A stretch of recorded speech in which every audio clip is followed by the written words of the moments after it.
Bharat Ratna doctor Babasaheb आंबेडकरांनी ह्या देशासाठी लिहिलेली घटना, देशासाठी लिहिलेलं संविधान ह्याची तोडफोड करून एक चुकीच्या पद्धतीचं कृत्य केलेलं आहे। संविधानाचा अपमान करणाऱ्या नराधमांचं करायचं काय? काल परभणी येथे भारतरत्न विश्वरत्न डॉक्टर बाबासाहेब आंबेडकर ह्यांचं पुतळाकृती असणारं जे स्मारक आहे, ह्या स्मारकाच्या लगत असणारे भारताचं जे संविधान एका मनुवाद्यानं त्याच्या चुकीचं कृत्य करून त्यांनी भारतरत्न डॉक्टर बाबासाहेब आंबेडकरांनी ह्या देशासाठी लिहिलेली घटना, देशासाठी लिहिलेलं संविधान ह्याची तोडफोड करून एक चुकीच्या पद्धतीचं कृत्य केलेलं आहे। अशा नराधमाला या महाराष्ट्र राज्याच्या सरकारनं, ह्या प्रशासनानं, या गृह विभागानं त्याच्यावरती कायदेशीर कठोर कारवाई करावी। तसेच या प्रशासनाने या संपूर्ण भीम अनुयायांची दखल घेऊन संबंधितावरती तात्काळ कारवाई केलेली आहे आणि संबंधिताला अटक सुद्धा केलेली आहे।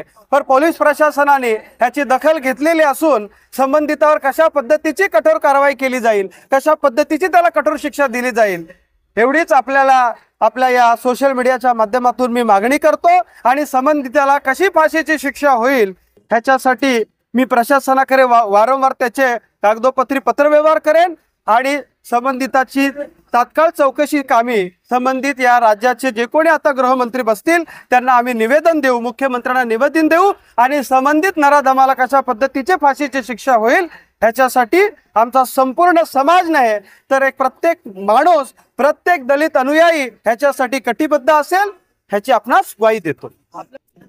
संबंधितांनी जो काही वाईट आणि नालायक कृतीचं जे कृत्य केलेलं आहे त्याच्यावरती पोलीस प्रशासनाने कारवाई केलेलं आहे। माझे समाज बांधव इथे जे काही जमलेले आहेत हे शांततेने आंदोलन करतील, कुठल्याही प्रकारचं कोणाला गालबोट लागणार नाही, या आंदोलनाला गालबोट लागणार नाही ह्याची आपल्याला शाश्वती देतो।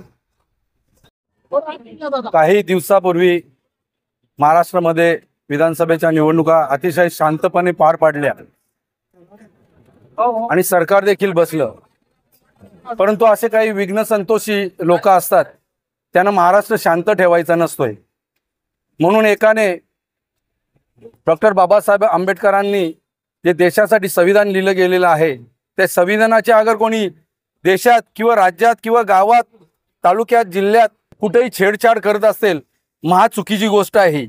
संविधानाने अधिकार दिलेले आहेत, ते अधिकार आपण संविधान वाचून आंदोलनाच्या माध्यमातून घेण्याचा प्रयत्न करावा। पण संविधानाची कोणी छेडछाड अगर करत असेल तर त्याला कठोराची शिक्षा अशी झाली पाहिजे असं मी राज्य सरकारला आवाहन करतोय।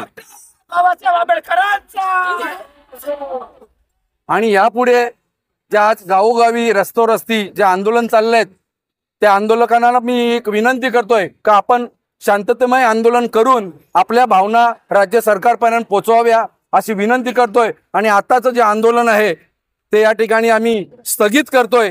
जय हिंद, जय महाराष्ट्र, जय भीम।